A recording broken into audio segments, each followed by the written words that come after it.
What's up, everybody? Welcome to a brand new episode of the 5280 podcast on the MHRT Network. I'm your host, Mundungus Creevy, alongside my co-host, as always, Gage Madrid, Glenn Hauser, and the Jumanji Jungle Cruise himself, Esteban Cameron Parker, right over there, that way, with his little Jungle Cruise hat, weirdo. Want to thank you guys. What'd you call me off? What'd you call me off camera? What did I call you off camera? Was it George of the Jungle? What was it? I don't remember anymore. I don't either. I call lots of people lots of things, and usually I can't repeat it. Gage looks like he could be in Devo with that thing on his head. Yeah, mine wasn't. That was so an much, 80s reference. Predates everybody mine here. wasn't so much Jungle Cruise. Mine was the Jumanji, the guy that pulls up and he sees The Rock and Kevin Hart and Jumanji, and he pulls up and he goes, "Welcome to Jumanji." That guy. That guy right there. But yeah, again, welcome everybody to the show. We appreciate y'all being here. If you haven't checked us out, there's a fly buzzing around my face. Go away! By the way, there's a method to our madness as far as why we're wearing these. No, there's not. These bucket hats. It's all just stupid. That's all it is. If you haven't seen us before, Mike's a skipper. Check out. I don't have one. If you haven't seen, call me little buddy the rest of the show. If you haven't seen the MHRT Network before, go check it out. Also, make sure if you haven't heard the big news, we're going to be starting another show on top of this one. We're not canceling this one. This one is continuing. We're starting a new show called Elevation Orange on the PSF app, Pro Sports Fanatics app. So make sure you go check that out. That starts next week, Wednesday. So make sure you check that out. So after everything that's been going on, how are you guys doing? Doing great. I mean, yep. Things are happening. The offense is actually cooking a little bit. So doing well. Doing well, sir. Russ is cooking, and we get preseason football this week. The Broncos are back in action. Yeah, man. Super excited. Been out at camp the last several days, and the offense is really starting to stack some days together. In particular, Russell Wilson is starting to stack some days together. We're going to be getting into that plenty here on this pod, but definitely some things to be optimistic about here in Dove Valley, Broncos country. Yeah, it's pretty exciting. There's lots of things going on. I am excited for that football game. The Broncos and the Cardinals coming up this Friday. Hopefully everybody can check that out. I do want to swing around the NFL real quick for what's been going on today. I'm going to kind of key in on some Broncos-related stuff, kind of. Like the Lions signed Teddy Bridgewater, not really Broncos related, but Teddy Bridgewater. And we played the Lions. So let's see what else. Oh, the Saints, just because of Sean Payton. They hosted Kareem Hunt and linebacker Anthony Barr. And it sounds like the Saints are going to be signing both or are trying to sign both. So what happened was they were going to sign both, but then they aren't.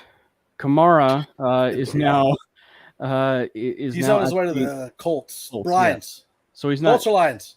Colts. So he's not signed yet. So basically Jim Irsay is doing everything in his power to piss off Jonathan Taylor even more. That's on brand for Jim Irsay. Sorry, wait, if you guys have been listening to mainly Broncos, I actually have to refer to Jim Irsay as Germ Irsay because beautiful. And then one of the other things, and this is just my bias, the Jets have waived quarterback Chris Streveler. I only mention that because, one, the Jets, and two, I am a big Chris Streveler fan. I love Chris Streveler. He's like a discounted Taysom Hill. I think he would fit great in this Broncos offense. Go get him. Go sign him right now. I didn't think about that angle of it. I'm actually today years old when I found out who Chris Streveler was, so kudos to you. Mike's NFL crush, apparently. Yeah. He played at USD, University of South Dakota, which is like 35 minutes from me. I grew up in Vermilion, so I know him. I don't know him, but I know who he is. But I love how he plays. I think he'd be a good fit. So I'm always a fan of going and signing Chris Streveler. So another bit of NFL news too, Mike, is that Henry Ruggs will be sentenced tomorrow. And he's looking at only 3 to 10 years. I was going to say 10 is what I heard. That is just max of 10. Pathetic. Yeah. 100%. It's just crazy. That's a topic for another day, but it's just crazy that the judicial system like that for a professional athlete is shortened for something like that, especially given the circumstances of everything that Henry Ruggs did, speeding and, and basically murdering the people, and I believe a dog was in the car. Like, I mean, it's just like everything that you unpack with all of that, then it gets speed attendant.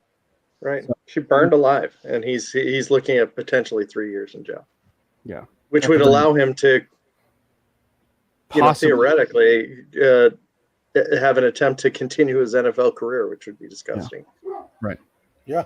I don't think that optically any team would do it. Like, I know think Dante Stallworth a few years ago, but it's a different era now. But it's still worth mentioning, though, just because of the fact that it has the potential to be that 3 years. Sure. Yeah.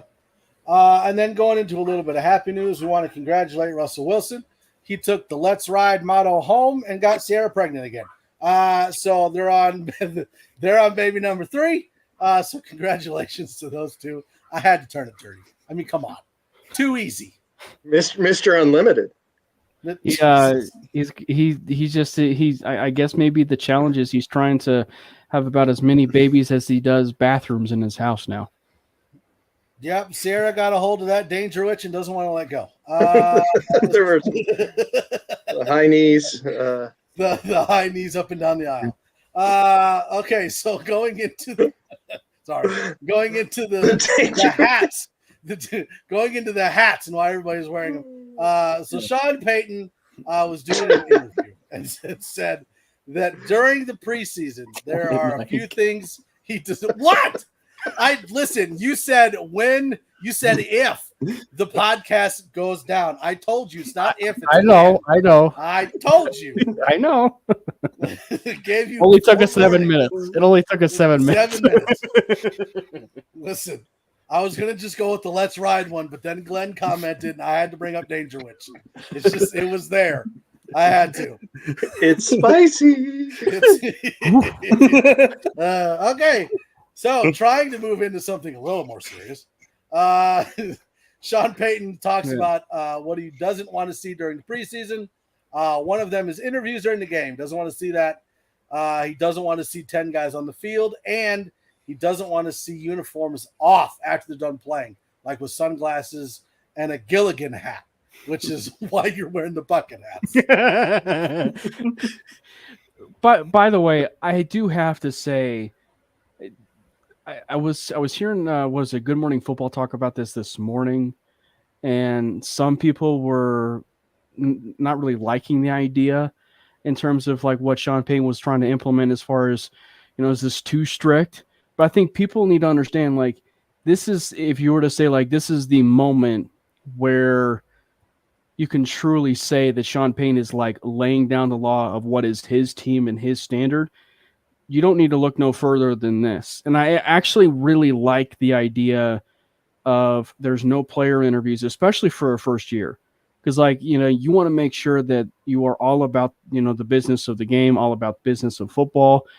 And so I love the idea of, basically being in your uniform the whole time and not doing player interviews. Because the moment you're taking a player interview, if you will, with someone on the sideline, and I mean, that's a slight and unfortunate thing for, people in the sports media business on the sideline, unfortunately. But the thing is, like, the moment you're doing that is one less opportunity you could be teaching a rookie the ropes of the NFL in a preseason game, of all things. So I think that, there are a lot of pros to certainly what Sean Payton is wanting to implement in year one. And plus, it shouldn't be that big of an adjustment because we actually saw Russ wear his entire uniform through the entire preseason last year. So this shouldn't be that much of an adjustment to see, people wear their uniform the entire time. I mean, Russ even wore his uniform to work. That's right. I mean, it's clear Sean wants his guys to be engaged, and he wants them to be in the moment. So any potential teaching opportunity doesn't go south or go to the wayside, because that can definitely happen. And he also wants his players to be engaged with his other teammates. I mean, he wants them to be encouraged the teammates and just doesn't want any shenanigans going on the sidelines like there were last season. I mean, last year it got ridiculous on the sidelines in some of the preseason games after the starters got out. Players were just goofing off and like poking at each other. Just they weren't engaged in the game when veterans on the team and leaders on the team, I feel like, should be engaged in trying to encourage and teach some of their younger teammates, especially in these preseason games. So that's a part of it as well. But I also feel like it's just a part where Sean Payton doesn't want any unnecessary foolishness. He just wants this to go as smoothly and as efficiently as possible. And there'll be time for fun. There'll be time for those kind of antics. I mean, we've seen Club Dub whenever they win. He brings in those massive speakers into opposing stadiums and blares it so the losing team can hear it. I mean, Sean Payton, there's time for fun, but there's also time for business and time for football. This is one of those times where it's time for business and football. I'm still I think last year saying shenanigans. I swear to God, the next person that said shenanigans. Rats gone it. I think last year was so off the rails. Like there's no wiggle room this year. Like he's really taking I'm not doing anything the same as last year to a T for sure. You know, and it's funny. Did you guys actually get a chance to catch Javonte Williams' interview with James Palmer a few days ago? Mm-hmm. He kind of took a little bit of a subtle dig at Nathaniel Hackett without even saying his name. He mentioned, and this goes along with what we were saying, but he mentioned about how he's not really a big fan of coaches that are rah-rah type player or type coaches. And we all know that was kind of Hackett's style. I mean, he was like that rah-rah type coach. And so and again, it goes back to what I mentioned earlier. When you think of like everything that is this season and like next season and so on and so forth, is a conversation for another day. But when you are trying to lay the building blocks and the groundwork for something that is going to be special for this, there absolutely should be ground rules in the first preseason game. And so the fact that you are getting this is just one more case again where this is Sean Payton's team. Yep. Yeah. And it's an interesting point because like what successful coach has been a rah-rah style? I mean, the closest thing I can think of is like Pete Carroll, but I think he's pretty serious behind the scenes as far as certain aspects of his coaching. But that I would say maybe currently, definitely Bill Belichick. Nick Sirianni. I would say maybe would be somewhat along those lines. But he'll crawl up someone's rear end very quickly. And Hackett, I can't just picture him doing that at all. I mean, he had plenty of opportunities last year. He didn't even say anything about a shoving match on the sideline during Christmas Day. 5 feet from him. Would Gannon be one of those, like the new coach for the Cardinals? He tries. I don't know. Kind of uncomfortably weird, isn't he? Yeah. Well, yeah, and that's what I'm saying. Like, if he's because I was thinking the same thing. Like, has there been a successful NFL head coach that's been like one of those rah-rah guys? And it seems like Gannon is one of those rah-rah guys. It's so weird with Gannon. It feels almost like a fake rah-rah. Like he's trying to emulate Nick Sirianni and he's not being authentic to himself. And we've seen coaches not be authentic to themselves. I want to point fingers at Matt Patricia here because before he became the head coach of the Detroit Lions, he was known in the New England locker room for kind of being the nice man in the building and kind of known for being the antithesis to Belichick. He was the one that actually went out of his way to be relatable and personable to his players. And if he had followed that brand when he went to be the head coach of Detroit, I feel like he would have been a lot more successful. Instead, he tried to emulate the hard, alienating coaching style of Bill Belichick, which let's just be honest, that's only going to work for one man, and that is Bill Belichick. So we've seen coaches come into this and try to emulate their successful head coaches that they came from while not trying to be authentic to who they are, and it's made them fall flat on their face. So tonight's going to be oh, go ahead. Well, I was going to say, what about Dan Campbell? Is he a rah-rah coach? Or... I don't even know what to describe him as. No, I think that's how he is. A psychopath? No, I love him. I mean, he's a guy that totally believes in his team, but I mean, he's going to I mean, he'll get right in their face too. I mean, he's not adverse to doing that. What I was going to say is tonight's going to be interesting at 10 o'clock Eastern with Hard Knocks. Do they address the Sean Payton, Nathaniel Hackett comments, or do the Jets veto that from the program? I had heard the Jets that say? Yeah, they do actually. They get a chance to see the show a day in advance and veto some of the things. PFT was saying that the Jets have actually embraced having them, the crew, and the crew is really doing well in the. What's up, Ray?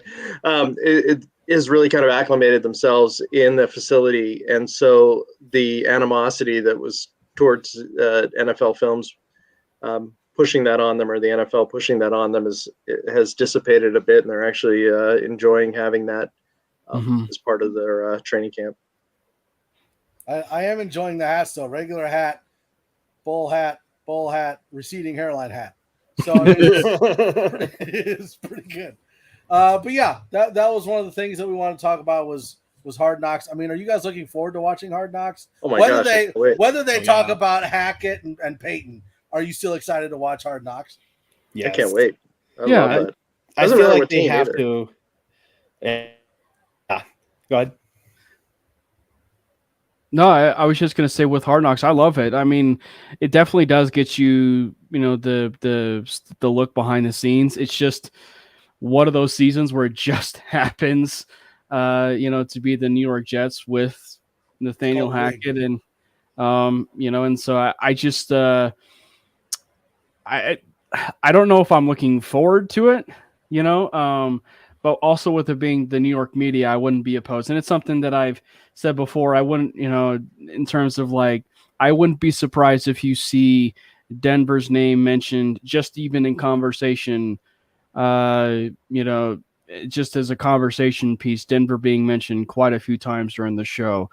But yeah, so I'm looking forward to it. I think I do enjoy the show though. I think one of my favorite Hard Knocks memories, in terms of just the in-depth look of it all, was back when I think the Pittsburgh Steelers were on there, and it was James Harrison when he was on the Steelers, and they were showing his acupuncture routine and just the acupuncture that he basically goes through. The moment, when I saw that, I was like, this is crazy that they're going that much in depth on something for a show like that. So I'd be kind of curious, especially with this being the New York Jets, who's going to be the regular season team? I think that's going to be the question that I would be curious of then, is who's the regular season team going to be? Well, my thing has always been that the original first episode of Hard Knocks with the Ravens was the best one. They left everything in. All the drama was in there. All the comments in. You almost think that they have to leave in the Peyton and Hackett thing. Have to. Because otherwise, what else are they going to talk about? It's such a big elephant in the room. Yeah. Right? That's the drama. That's the stuff that you want on the show. Right. Well, I want Aaron Rodgers to be in a completely dark room every time they interview him. I think that would be just par for the course. Well, especially too when they want to flex the game to prime time, that is, of course, could be a talking piece. Well, I think the current game is Cowboys Niners or something, so that's going to be a really tough. I mean, the Broncos Jets they have to have solid records going into that week, even more so than. Oh, of course. They could probably make that Broncos Jets game America's game of the week, though. That could very easily be a possibility. Yeah. Right. The main 425 or 225 Mountain, that main window afternoon game. That's very possible. Yeah. Where it's a Romo and Nance, or, because I think it's CBS, isn't it? It's CBS. It is. Yeah. So it would be Romo and Nance. They flex Cowboys. See, okay, so I'm gonna swerve a little bit just because I can. But we all sit here and everybody kind of realizes that Dak is a good quarterback, but he's not the guy. You know what I mean? You look at Dak Prescott and you look at what he's done. He's not the guy, and now they're talking about giving him an extension. Why? Has Jerry Jones learned nothing? He's not the guy. It's Jerry Jones. He's out of Come on. Yeah, Jerry Jones is not the guy. Thank Right? you. He hasn't been the guy forever, but like that's what I'm saying. Like not flexing the Broncos and the Jets because of the Cowboys. Cowboys are overrated. We already know that. Like even if they go undefeated in the regular season, they're going to lose their first playoff game. Yep. It's already set in stone. We already know. I don't know why they wouldn't flex the Cowboys at this point, especially with Aaron Rodgers and Russell Wilson. I've never at any point in my football watching life been threatened by the Dallas Cowboys. Never. Because they will always do the same thing every year. They'll get ahead of themselves and get in their own way. There was one, and it was maybe one of the greatest regular season games we have ever seen, and it was the Peyton Manning and Romo game where they put up nearly 50 points each. So there was that game. That was one, yeah. Yeah. Cowboys are overrated, but the Niners aren't. Absolutely For sure. not. But I do think that the Jets and the Broncos can go into that week having a better combined record than the Cowboys and the Niners. I do think there's that chance. Oh my gosh, that a night game at Mile High, that would be crazy. National. Oh my gosh, that would be just get your popcorn ready. Bonkers. Mm-hmm. Yeah. And then one other. That's going to be electric to be inside that stadium, even if it's not a primetime game. Just the atmosphere. Oh, it's going to be so much fun. Are you guys going to be at the game? Glenn and I are planning on going to the Jets game. I know. Of course, I'll be there too. I'll be at all of them. So of course we didn't buy our tickets yet, suck. and then this, these shenanigans started, and the ticket price is just absolutely off the charts right now. So make sure that when you go and you're there, that when the Jets have the ball, you count down the clock. Okay, that's your guys' homework assignment. Make sure you count down the clock. Gotcha. Y'all are all going to the game. We're all going. Cam's not. He's kind of a homebody. He doesn't ever want to meet me anywhere, so he's not going. I'm actually going to 3 games, so shut your mouth. We have to stalk him at work in order to meet him, for God's sakes. I had to wear I had to wear a FedEx uniform to get in the building. Yeah, it just popped out of nowhere. Yeah. So one other thing about preseason that I want to get into before we get into training camp update. One of the other things that Sean Payton said is that the starters are going to play 15 to 18 snaps, at least for the first game. We'll see what they do for the other games. But that's definitely a turnaround from what it was last year, and that's even more than I thought it was going to be. Obviously. It's hard because, that's a very famous conversation. You see it on social media all the time, or even with a lot of Bronco fans. It's like, should they be playing players in preseason? It sort of just it goes back to the conversation we've always had, which is, how do I say this? If Sean Payton was the head coach last year and we traded for Russell Wilson, I probably would have been okay with it. But this year, and now that they've traded for Nathaniel Hackett, and given all the circumstances that we had seen under Nathaniel Hackett, I'm fine with them playing the starters in the preseason. I will say, I do think it's a little much, but by that same token, there are players that, need to have that kind of playing time. Now, the one thing I don't want to have happen, and I tweeted this earlier today, but I do not want to have a Baron Browning situation happen in this preseason. And I say, if you know, meaning Baron Browning was being played and snaps and everything into the fourth quarter of preseason games, and it benefited him, but at no point should he have been playing in the preseason, knowing the fact of how good he was in that preseason and so on and so forth. So I think it's great. I think they're great, playing in the preseason, but yeah, I can definitely understand where some of those people are coming from. Absolutely. The good news is I don't think Sean Payton's going to be foolish enough to create another Baron Browning situation. I'm hoping that's like a one-off affair, but there's always that balance of making sure that your guys don't get injured in a preseason game, but also get that necessary experience where they knock off the rust. Go ahead, Glenn. Right. So I was just listening to Ed McCaffrey was in studio with Ryan Edwards and Big Al on KOA earlier today. and they asked him about playing in preseason, and he said earlier in his career, like, he liked to play in the preseason, and later on, not so much. But what he referenced was generally they would do starters against starters, because the fear is if you have a starter against a guy trying to make the team, he might be overly aggressive. He could do a cheap shot, a late hit, just trying to get noticed. He could knock you out for the year and not even make his own team. So Ed was saying it's generally a starter thing. So it'd be interesting to see how that mirrors up on Friday. After hearing that perspective, I'm definitely going to be paying attention to that. And sorry, speaking of starters in the preseason, do we know if Kyler Murray's back? No. Is he playing? He's not back yet? No. Okay. No. I don't care about the Cardinals, so I didn't know.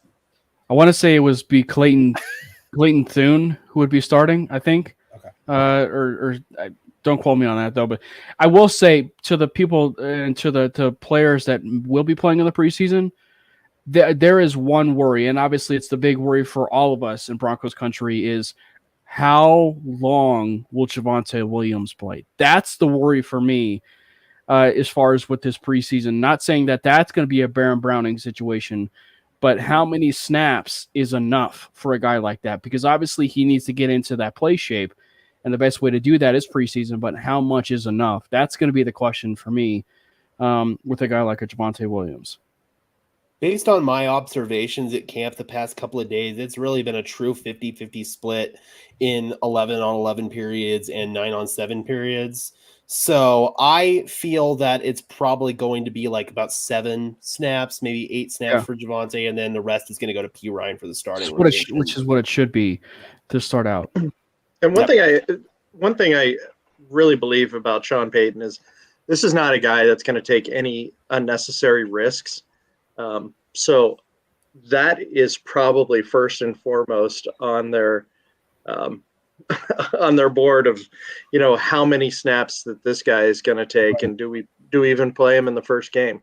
I think they're going to be very, very careful with Javonte, and like Gage said, seeing him actually at camp, it's just amazing that 9 months ago he suffered this devastating injury, and through his efforts, this miraculous recovery is just incredible to watch. Yeah, when I think back to when I was there that Saturday with Brandon and my dad, and obviously Gage was there too, but like, I don't know if Gage remembers this, but like where it truly sat on me that like he's made a remarkable recovery was he did like a jump cut, like 2 different jump cuts in the hole, like in the middle part of the line, and broke it for a huge run. And it was just like, whoa, this guy looks to be like fully healed. So it is absolutely miraculous to see what he's been doing. And obviously there are certain players that at this point probably are not going to play or probably shouldn't play in the preseason. And that would be Justin Simmons dealing with the groin injury. And like I said on Twitter, I will offer my groin to Simmons. I don't care. That is a very bad way of saying that, Cam. I'm just saying. Naughty. Like you remember the Danger Witch conversation we just had earlier? Same level. We are already off the rails. It's spicy. We are already off the rails, bro. And then Mike McGlinchey. It's unknown what his injury was still, but I would imagine maybe at this point it's not looking good that he'll play in the preseason. But those 2 guys I would say probably won't play, and maybe Brandon Johnson. I don't know, but we did get some good news. So I'm hoping McGlinchey's isn't a groin, because Cam doesn't have enough to dole out for 2 people. That's what I was gonna say. Like, Cam, is the groin open for everyone, or is it just no, absolutely not. If it's just Simmons, then Justin, watch out. I mean, do you see that there? I like very clearly it is just for Justin Simmons. Well, listen, your fanhood is on another level, because like I love lots of players, but I'm not offering them my groin. So I'm just saying. Cheers to you, sir. But Gage, I did kind of want to kick it down to you, because I know you've been at training camp every day. I know you've had fantastic coverage of training camp on the Denver Broncos Syndicate. absolutely fantastic. So do you kind of want to go over how training camp has gone, what's been going on, the big news, the slow news, whatever you want to let us know about training camp? Ooh, okay, where to begin? So, yeah. So I think obviously the big topic of conversation is Russell Wilson and how this offense has been gelling and how he's been looking in particular. I will say the first few days definitely showcased a lot of growing pains. Nope. Nope. I do not. I do not accept. I do not accept. Can you enunciate great. growing? Because all this groin talk, it could be groin pains. My groin is just fine. I don't need anybody else's. I think he's talking about McGlinchey, Mike. I think you're good. Whatever.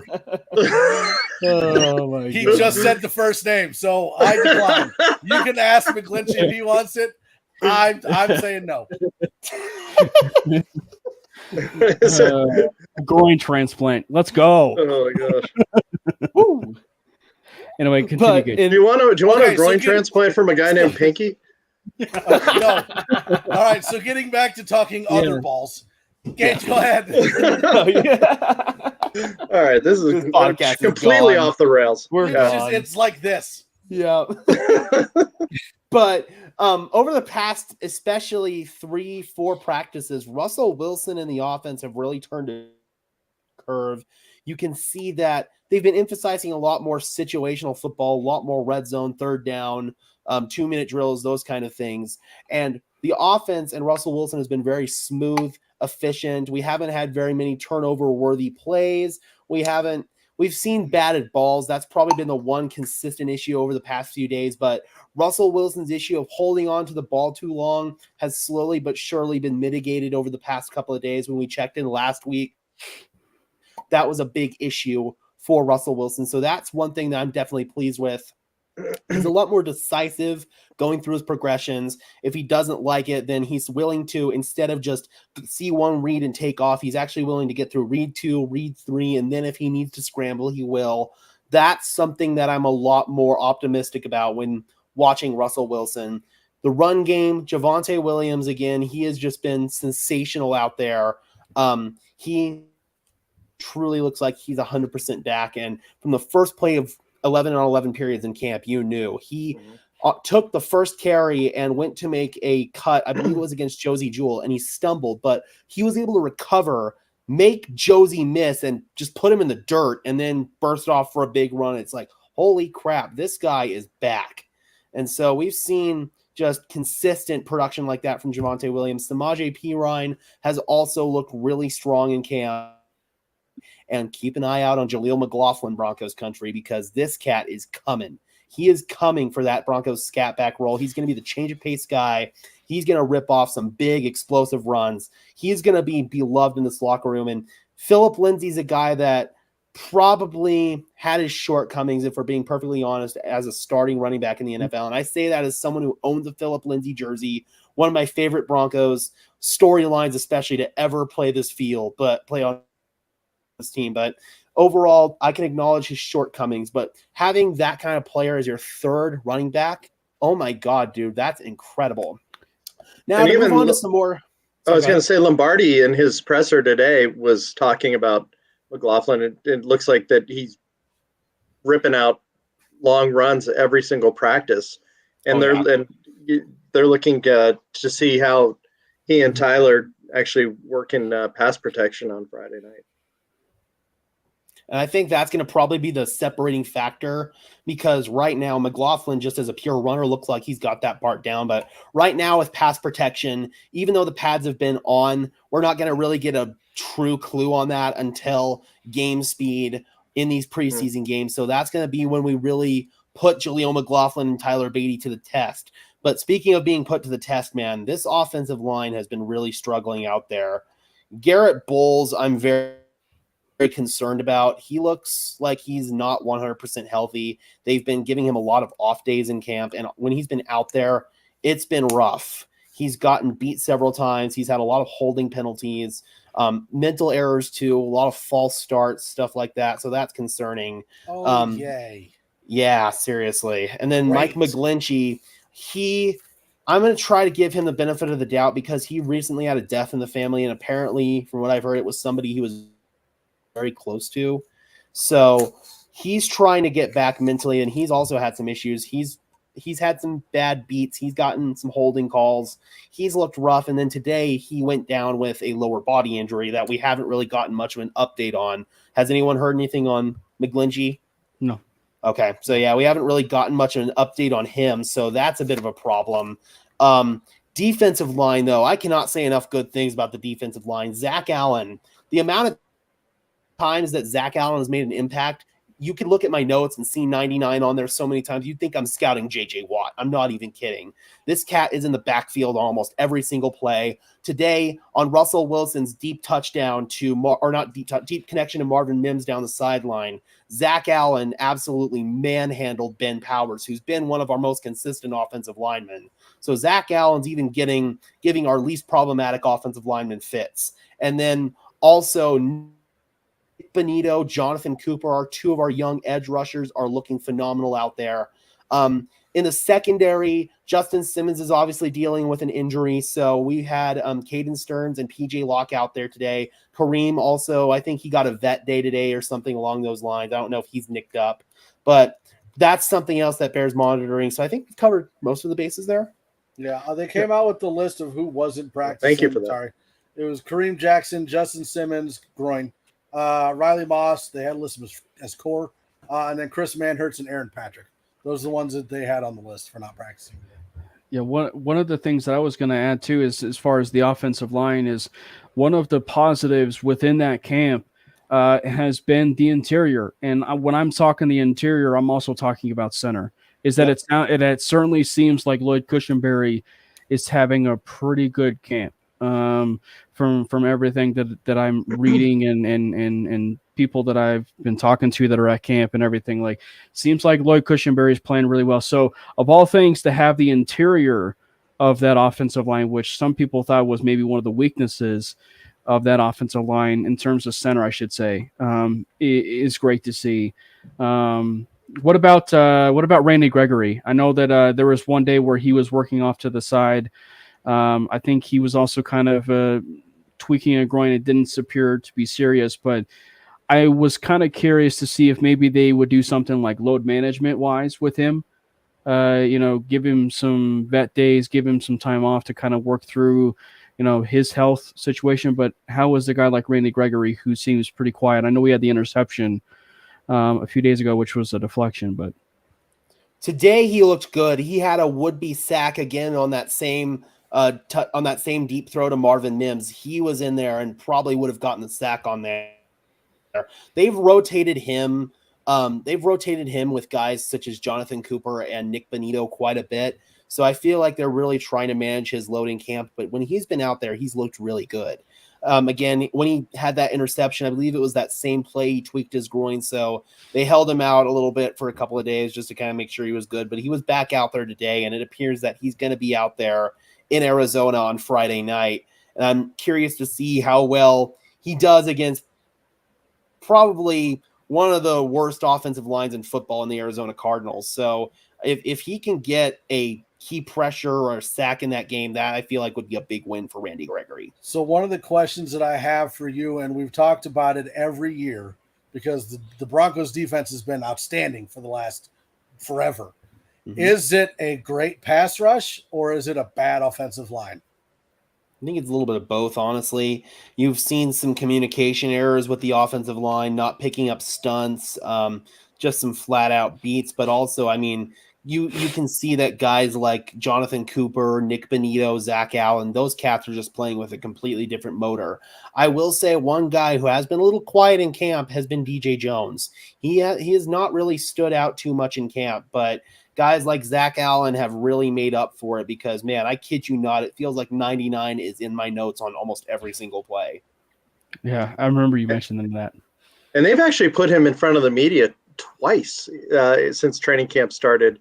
And I think he's the only player actually that they've had behind the podium on more than one occasion. In terms of Cooper, VJ was in his press conference today just raving about him. He said that, he's the definition of consistency. So, here's a guy that was a 7th round draft pick, made the team that year, made it the next year. And now, I mean, based on, it's hard to think that the defensive coordinator is raving about you right before the first preseason game and you're not going to make the team. Yeah. I think I think that one of the takeaways that's not even, say, player takeaways is to see Vance Joseph use some of those coaches as soundboards. Guys like Marcus Dixon and especially Christian Parker, and to hear him being used as a soundboard, I think is a really big deal, because I know that there's been some back and forth, some, a mixed reviews, if you will, in terms of like, is this Vance Joseph scheme? Is it, is it the, the Vic Fangio Ejiro Evero scheme? There's kind of some going back and forth on that. Obviously, it seems like when you hear Vance Joseph talk to the media, it certainly seems like it is that Vic Fangio Ejiro Evero scheme that we've been accustomed to seeing. So that's one of the reasons why he's using Christian Parker as a soundboard. So I think that, like, I'm really glad that you see that, because especially if we're going to talk about Vance Joseph for a second, especially a guy who's coming to Denver in, again, should I say, but in a defensive coordinator role, to see him almost, should I say, learn from that experience of what he had and use those experiences that he had, I think is a great deal for him, because it shows that he learned from those past experiences being at Denver, and like he's using it to the best of his ability. Yeah, there's definitely been the stories going around about Vance Joseph and Christian Parker. Like, what, Christian Parker's obviously going to be a defensive coordinator soon. Mm-hmm. Why did the Broncos go with Vance Joseph instead of just going with Christian Parker? Because we're basically using Fangio and Evero's defense, but brought in a defensive coordinator that's never done that before. It's kind of what's been going around. There's still definitely a lot of elements of VJ's defense, though. There's still plenty of cover 3, which is something that VJ runs quite a bit. There's still plenty of man coverage sprinkled in there, a lot of 1 high, cover 1 robber, a lot of that kind of stuff. So those are a little bit more VJ-centric than Vic Fangio-centric. But I will say, I gave a lot of credit to Ejiro Evero last year for really being able to almost evolve the Vic Fangio scheme a little bit and take it to the next level by incorporating a lot more man coverage, a lot more stunts, a lot more blitzes. It felt like at times Vic was a little bit vanilla and a little bit stuck in his ways, and you see a lot of these Fangio coordinators almost follow that same path. There's a video out there. It's a little trashy on Vic Fangio, but it's from that franchise guy, Marcus Whitman, who's one of the best analysts out there, in my opinion. It's called How One Man Single-Handedly Ruined NFL Defenses, and it talked about a lot of Vic Fangio coordinators last year, such as Ed Donatel, Joe Woods, those kind of guys who are running really vanilla defenses that didn't incorporate a lot of stunts up front, didn't really incorporate a lot of variance on their coverages, and we saw those coordinators get fired. And that video aged like fine wine, so that's a really good watch for me. But to go back to Ejiro Evero, he's someone who really that scheme and really eliminated a lot of the problems that I had with that scheme. So one thing, with VJ, he's also using the same terminology. So he's adapted, instead of changing the terminology to what he typically uses, he's using the same terminology that the players are familiar with. And he's using some feedback from the guys. He referenced today that Josie Jewell liked a certain scheme, so they incorporated that. And so he's been asking questions and talking to Simmons too. He brought that up too. Oh, he said Simmons could run the room. That's no surprise to any of us, for sure. Yeah. Oh, I wasn't sure if you were going somewhere that you took a breath. It was like, no. That's But one of the other storylines coming out of training camp, ever since Tim Patrick went down, is who's going to fill that void. And everyone was kind of, go away fly, was thinking like Marquez Callaway or maybe Marvin Mims. But now we're hearing Brandon Johnson.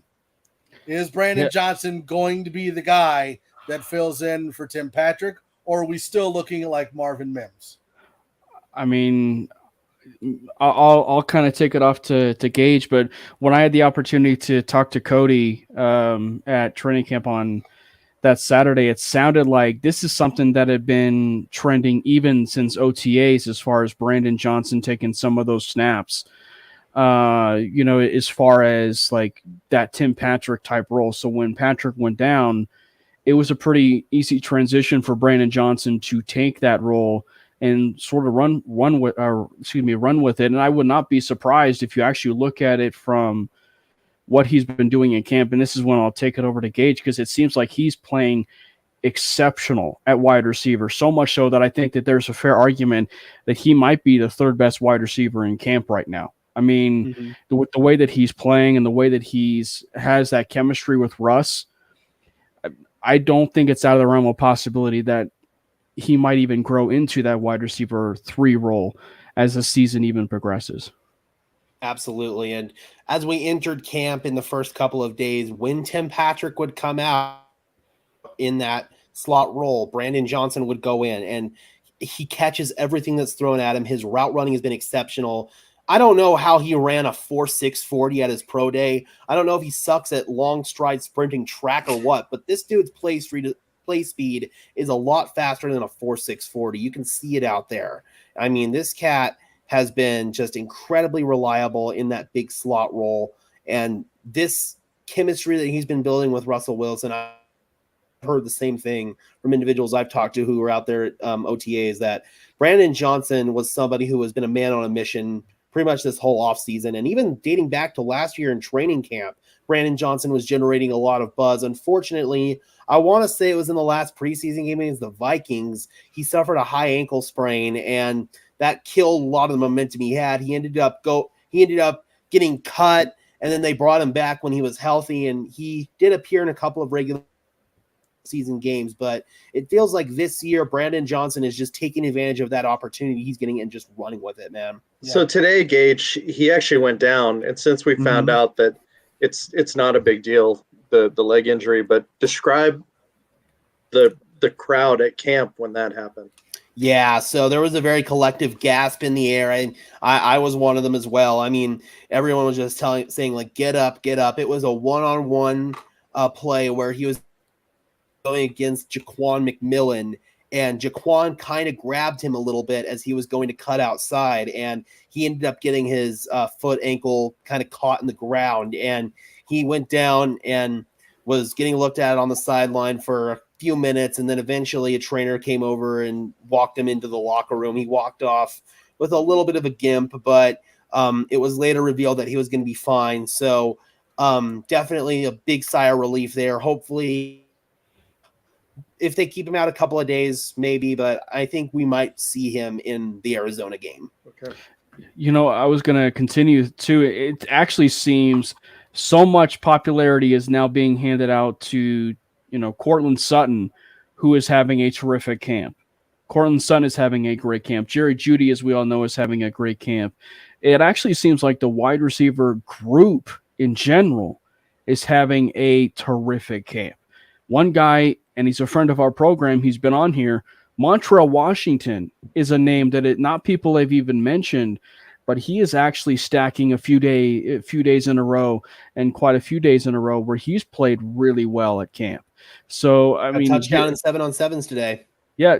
So it seems like he's starting to kind of hit his stride a little bit. And for the KJ Hamler role that, we think maybe going to Marvin Mims or whoever, if they, bring Hamler back, if he's healthy, but Washington is just another guy. And so I think that, here's a case where the wide receiver depth, and obviously we're talking about this in training camp and, before preseason game number 1, but everything that we had been talking about as far as a deep wide receiver room, we're seeing it take shape because of the fact that, you see that the Tim Patrick injury went down. Hamler obviously injured and cut, but I mean, like, you're seeing it really take shape with guys like Brandon Johnson and Marvin Mims and, and especially Montreal Washington. Cause like, that's the thing with Washington is like guys like Mims and Washington, they have to make their hay on not just special teams, but on the offense as well. Mm-hmm. And that was I was going to say with Montreal, after how his season ended last year, and then with the competition in the wide receiver room, I was really concerned about his chances. I mean, quite honestly, I didn't expect him to be part of this team. And then, through the misfortune of two guys going down, but not only that, is he's not only performing on the offensive side, but as a special teamer, he's catching the ball flawlessly. He's doing very well. When you have two coordinators out of three talking about how well you're doing in camp and your growth, that bodes very well for him to have a solid opportunity to be in the 6 or 7 receivers that the Broncos keep. Did Mims get named as a returner for the Friday game? It feels like he's going to be. He's the one who's been getting the most looks at kick returner. Punt return, it feels like it's going to be Montrell. But right now, at kick return, it looks like Mims. They've not finalized the depth chart. They have not. But that's something that's going to be obviously finished very soon. I mean, does kick returner even matter anymore? I mean, I know punt return does, but kick returner even matter anymore? Yeah. One thing you could get like a shortstop because there's going to be so many squib kicks. Well, if they'd move it to like how the XFL does it, that'd be fantastic. Right. One thing I was going to ask too is like, especially with the running back situation, if you look at it from the running back 3 perspective, Tyler Beatty and Jaleel McLaughlin, obviously the pass protection, is going to be a big thing that helps separate who's going to win that battle.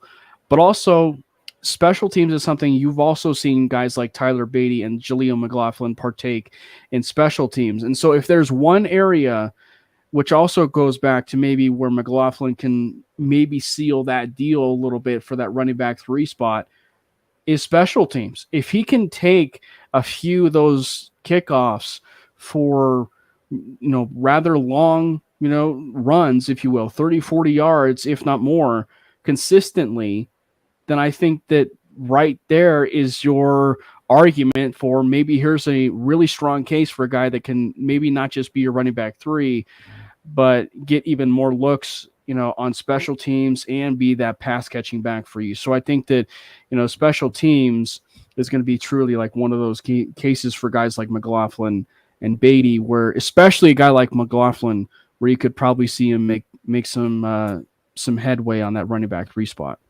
Yep, and he's gotten plenty of looks at return man as well. Gage, question for you: do you think that Burton could actually be a cap casualty, and the Broncos end up keeping 4 running backs instead of 3 and a fullback?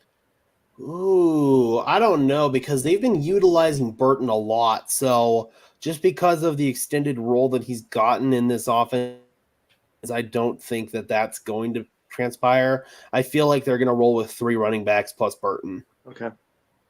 Because he can also contribute on special teams. The question that Ray asked when we were talking about Fangio is why has Fangio's scheme been so praised? Because you were talking about how it's kind of been vanilla on his defense as far as and the other coordinators that came after him. I feel like it's mostly because it's got a tendency to take away big plays downfield. It's always got a bend, don't break mindset to it. But I feel like some of it comes at a cost of you're sacrificing in the run defense. You're sacrificing underneath. There's a lot that you're sacrificing with the Fangio defense. That's one of my problems with it. But I feel like it gets a lot of praise because historically it's worked against some of the more headhunter, deep throwing quarterbacks like Patrick Mahomes. But we've seen guys like Mahomes also evolve, and they just attack underneath now instead of attacking deep downfield. So it feels kind of like the same wave that the Seattle cover 3 and those defensive schemes. It's like one scheme is the big trendy scheme in the NFL. Offenses will evolve, and then you'll kind of see defenses go back to something they were doing before. I mean, the NFL is a very evolving league in terms of what people are doing personally. Yeah, I was going to say too, is like it suffocating, maybe too strong of a word, but like it's suffocating in the passing game. But I think one of the reasons why you're seeing guys like Ejiro Evero and some of his past pupils like advance his system is because to what Gage mentioned earlier is like the lack of pressure with the Vic Fangio type of defense. And so it's especially to take it to Vance Joseph, that's one of the reasons when you look at Vance Joseph, one of the things that he does exceptionally well is he pressures the quarterback. He blitzes the quarterback exceptionally well. And so that is a nice little blend, if you will. If you want to use the Christian Parker scheme, or should I say the Vic Fangio scheme of everything that, the Broncos might run, that wouldn't be a nice little blend of both in terms of how they can be able to pressure the quarterback and use certain packages, like I use that as an example, but I think back to when the Miami Dolphins with Brian Flores used the Amoeba package, which almost felt like a NASCAR package to a certain extent. But you can roll out guys like Drew Sanders, or even a Nick Benito, potentially as like your inside linebacker, because I think people forget that Nick Benito was a spy at times in college in how they used him. And so I think that, you could use those types of guys like a Nick Benito, a Drew Sanders, and then have your pass rush of guys like Jonathan Cooper, Randy Gregory, and Frank Clark, all those guys be, a killer combo if that's something that, was that they were kind of like interested in. So not necessarily like a 3-3-5 per se, but like just something like it's like just overall like, where they can be able to generate that pressure on a rather consistent basis. And Cam, your pressure. Oh, go ahead, Gage. Another issue that I have with the Vic Fangio scheme is he's somebody that always likes to live in too high coverages, or that scheme does.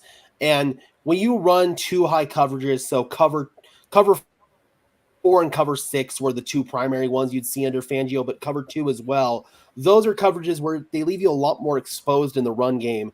Vance Joseph plays a lot of single high coverage, one high safety, so you can bring that other safety down basically in order to help play in the run game and help be an extra body in the run defense. So that is also one of my problems with the Vic Fangio scheme. Go ahead, Glenn. I was going to say Cam's point about the lack of pressure was a very good one. I was not somebody that had a real axe to grind against Vic. I appreciate him for what he was, what he brought to the table. However, I harken back to that Ravens game, where they didn't rush Lamar Jackson once. I mean, yeah, we had Von Miller and he was not rushing the quarterback. It was just, that game obviously did not go in our favor because of that. That was just a colossal fail. And so when Cam talks about not, putting pressure on as your main part of the scheme, that game really sticks out in my mind. Mm-hmm. Yeah. And you almost wonder, and I know it's like, what if, but like you almost wonder if Von Miller had been able to have a defensive coordinator coach that would let him rush if he'd still be on the Broncos. You know what I mean? Another one of those examples, and granted, I mean, both Lamar Jackson and Jalen Hurts are, great quarterbacks, but Jalen Hurts, the Philadelphia Eagles game, is a prime example. Now, to be fair, that was the one game I think that I just always go back to. Like, for anybody that was like always doubting Jalen Hurts, that's the one game where it was just like, he was hitting every single throw, and just dotting us up, all across the field, but still, I mean, like at that game, it still felt like the Broncos weren't generating enough pressure even in that game to get to a guy like Jalen Hurts. And granted, to be fair, like they were probably like, oh, let's have him beat us through the air. Well, throughout the game, he's like, he's literally beating you through the air. So like, are we going to adjust and are we going to, do something to generate that pressure? And, and they just never did. And even with some of those new, adjustments, so to speak, like guys like Kenny Young that got added and so on and so forth. And even though for a short period of time he was a great addition, still there wasn't much pressure. I can't even tell you how frustrating it was even seeing guys like, to your point, Glenn, guys like Bradley Chubb being out in coverage. I mean, that's not a bad thing, or Von Miller being dropped in coverage. Like that's not a bad thing. But having it be a rather regular occurrence is something that makes me lose my hair more. And I'm already. That's what happens when you call base defense. When you call base defense against a nickel look, you're going to have your linebacker or your edge rusher cover the slot receiver, and that's a terrible thing to call against the nickel or against a 3-wide receiver set. You can't call base defense. You have to call nickel. Yeah. Now, remember when we were so desperate that at that time that we were excited about Kenny Young and Stephen Weatherly, and thought that they could be Hey, automatic you sign. leave Weatherly alone. Does he No have a disrespect to job? those guys, but my goodness, like we were so enamored with those guys because the desperation had taken over at that point. Yeah, I tell you, if there's one Kenny Young play that always sticks in my mind, it is actually the Philadelphia Eagles game. But it was like, it's the play where Jalen Hurts was scrambling and Kenny Young is like running down the field, not even looking at Jalen Hurts, and then all of a sudden, Hurts is like running alongside of him, and like it was almost like a skit from Captain America, Winter Soldier, and where instead of like Steve Rogers saying "on your left," like it was almost like Jalen Hurts was like basically just running down, just being like on your left, like, and he wasn't doing anything about it. So I'm Oh my assuming gosh, I remember that. if Denver's playing single high safety, you're going to leave Simmons back there with Jackson or Stearns helping on the rush, right?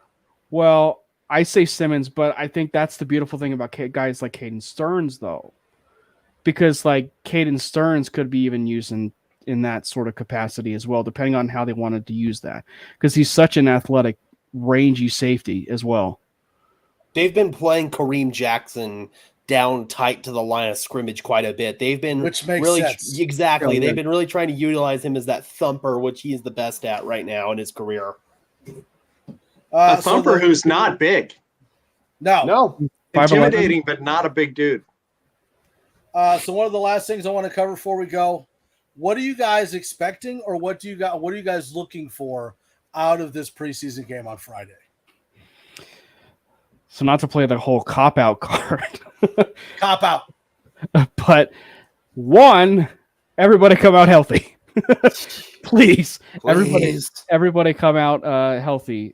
Two, as we talked about earlier, Javonte Williams, what does he actually look like in game action?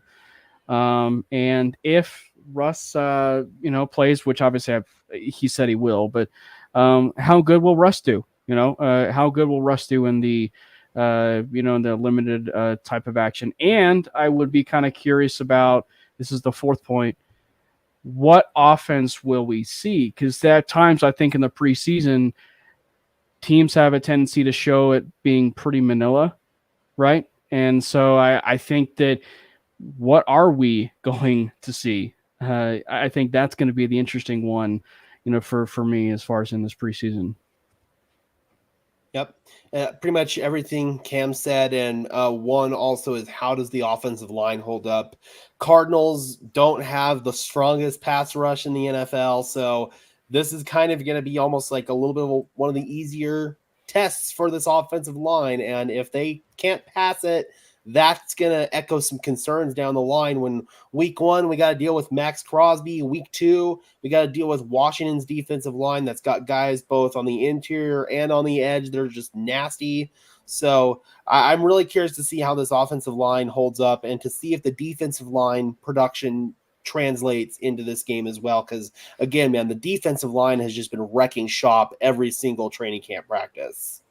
One of the things I'm thinking, or I'm looking forward to happening during the game, but it's not something that we'll ever really know what happens, is the players that are on the Broncos that didn't have any experience with Sean Payton are now going to get to experience what it is like in live game action with him as the head coach and really how he runs the show. It's going to set the tone, I think, for not only the rest of the preseason, but truly for the regular season, because it's oh, that's terrible. But that I think is going to be one of the most beneficial things that comes out of Friday night, is that they're going to see live game action, and they're going to know the expectations and really how this guy runs the show. Yep. If not already, yeah. And they know how he runs a training camp. They know how he runs mini camp and OTAs, Right. but they don't know how he operates during a real game with fans and real officials and all that. Yeah, and I'm also curious to see if the pre-snap penalties get cleaned up. They were using a lot of different cadences out there. The quarterbacks they were practicing silent snap count. So I'm curious to see if the offensive line is able to stay on their P's and Q's and not have any pre-snap penalties. Yeah, and I think like we all are pretty much aware of what we think we're going to get from Judy and Sutton. I don't really have questions on the starting two wide receivers. Mike, the thing that I'm looking for is Samaje Perine. Like we hear a lot in training camp about how Javante's been. Haven't heard a lot about Samaje. And while I think that Javante is going to be fine, that knee still concerns me a little bit, as I think it should. So I'm going to be looking more as to how much playing time Samaje Perine gets and how well he works in the Sean Payton offense. Yep. So do you guys have any players that you're looking forward to seeing, or players that you think are really going to be showcased because maybe they haven't done so well in camp so far? Yeah. I think one of those names would certainly be Alberto Cuebanam. That's who I was just thinking of. Because I think that, we say so often, I think it isn't so much, say, just the team that you're playing for, but it's your next team. And if the Broncos are going to be advertising, say, a guy like an Alberto Cuebanam more, it's probably because, for one, he really didn't have much trade value to begin with. And so the best way to up his trade value is play him more in preseason, right? And so Okuebanam, would be that. Elliott Fry, maybe, right? Because to Bwana B's point, Brett Maher.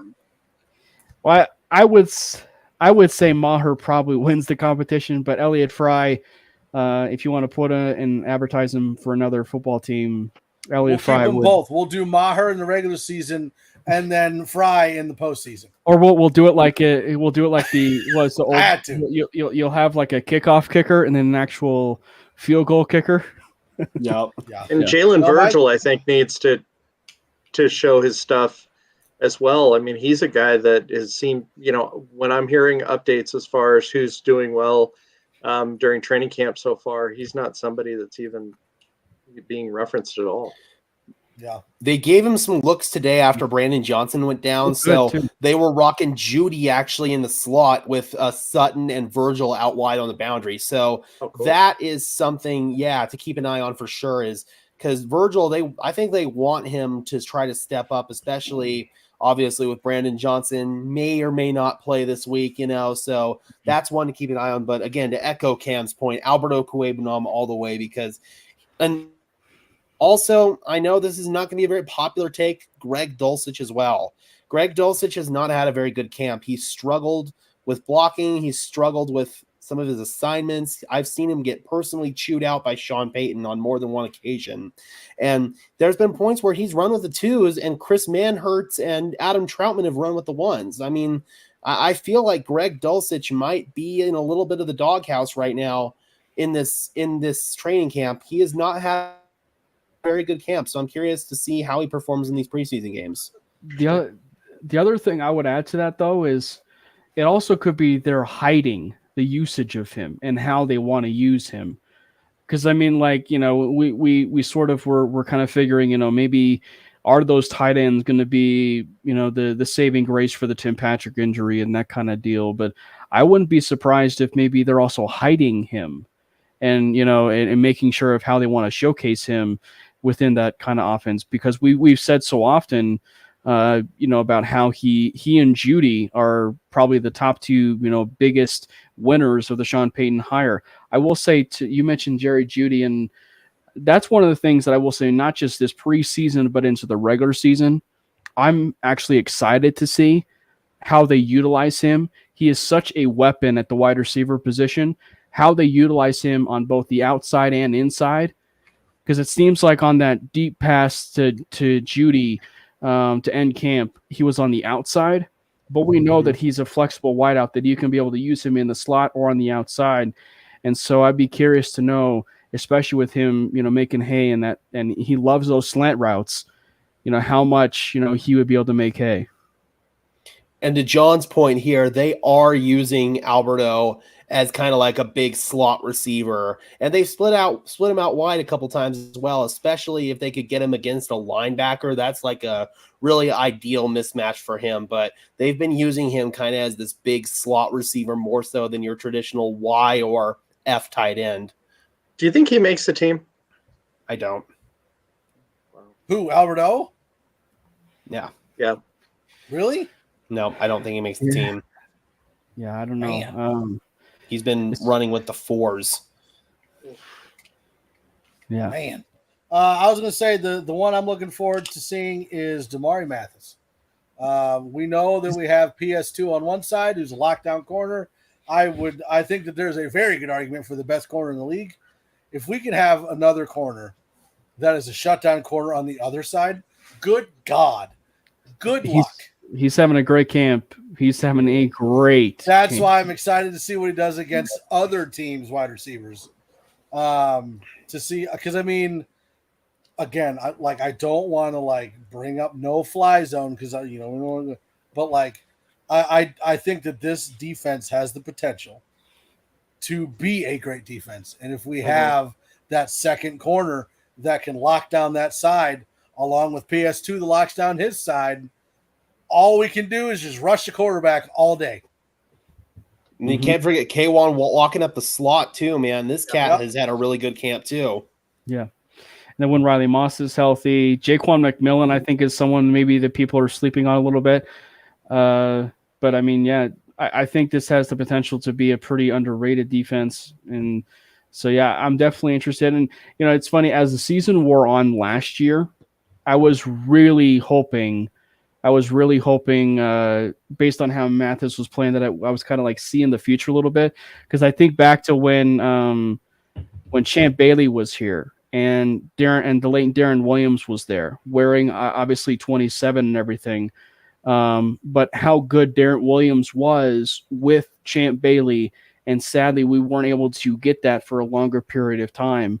And so I think that if for whatever happens, it works out with Mathis as that big number 2 corner, that shutdown corner alongside Pastor Tan, that is such an ideal scenario, I think, for a lot of Broncos fans and so on and so forth, that if you can get that, you're talking about a corner that is, truly 2 shutdown corners. I mean, it's a big deal in the NFL. Yeah, and Ray brings up the Sang Bassey. Factor at all?